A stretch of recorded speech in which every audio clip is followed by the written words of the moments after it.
Hello viewers, மல்லி serial ப்ரோமோவை பற்றி பார்க்க போகிறோங்க. நம்ம ராஜேஸ்வரி பண்ணுறத பார்த்தா நம்ம மல்லி வந்து ரொம்பவே பொறுத்துட்டு போகிறாங்க.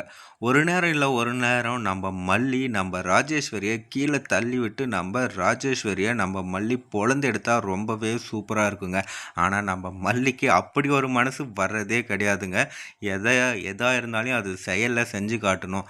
இப்போ என்ன நம்ம மல்லியோட நோக்கம், சொத்தை வந்து இப்போ வாங்கிட்டாங்க. அந்த சொத்தை விட மேலே நாம் வாழ்ந்து காட்டணும் அப்படின்ட்டு விஜய் சாரை கூப்பிட்டு வந்து விஜய் சாருக்கு ஒரு நல்ல வேலை வாங்கி தந்திருக்கோம் அப்படின்ட்டு நம்ம மல்லி நினச்சிட்டு இருக்காங்க. ஆனால் நம்ம விஜய் சார் ஒரு மெக்கானிக்காக தான் ஒர்க் பண்ணிட்டு இருக்காங்க.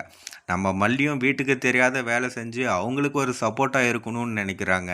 ஆனால் நம்ம ரஞ்சிதாவும் ராஜேஸ்வரியும் சேர்ந்துட்டு மல்லியை படுத்துகிறாங்க. ஆனால் மல்லி அப்பயும் என்ன பண்ணுறாங்க, நான் கண்டிப்பாக இன்னொரு வேலை செய்வேன் அப்படின்னு சொல்லிட்டு ஃபுட்டை வந்து டெலிவரி பண்ண வந்து சேர்ந்துட்டாங்க. ஆனால் அதுலேயும் பார்த்தீங்கன்னா முதல் முறையாக பீஸா ஆர்டர் பண்ணால் நம்ம விஜய் சார் தான் ஆர்டர் பண்ணியிருக்காங்க வெண்பாவுக்காக. இதனால் சுற்றி சுற்றி சுற்றி பார்த்தீங்கன்னா பிரச்சனையே போயிட்டுருக்குங்க. கூடிய சீக்கிரமே நம்ம மல்லியும் நம்மளுடைய விஜயும் சேர்ந்து வாழ்ந்தால் ரொம்பவே நல்லாயிருக்கும். அவங்க நினச்சதெல்லாம் கூடிய சீக்கிரமே நிறைவேறிட்டு வந்தாலும் இன்னும் நல்லா இருக்குங்க. ஆனால் எது பண்ணாலையும் ஒரு நந்தி போல் வந்து குறுக்க நின்றுறாங்க நம்ம ராஜேஸ்வரி. வந்தது மட்டும் இல்லாத அவங்கள அடிமட்டத்துக்கு தள்ளி ரொம்பவும் கேவலமாகவும் பேசிகிட்டு இருக்காங்க.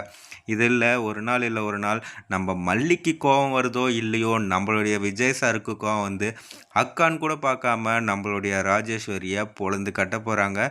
கூடிய சீக்கிரம் அதற்கான எபிசோட்ஸ் எல்லாம் ரெடி ஆகிட்டு இருக்கோன்னு நினைக்கிறேன். வெயிட் பண்ணி பார்ப்போங்க. நெக்ஸ்ட் என்ன நடக்க போகுது அப்படின்றத பார்க்கலாம்.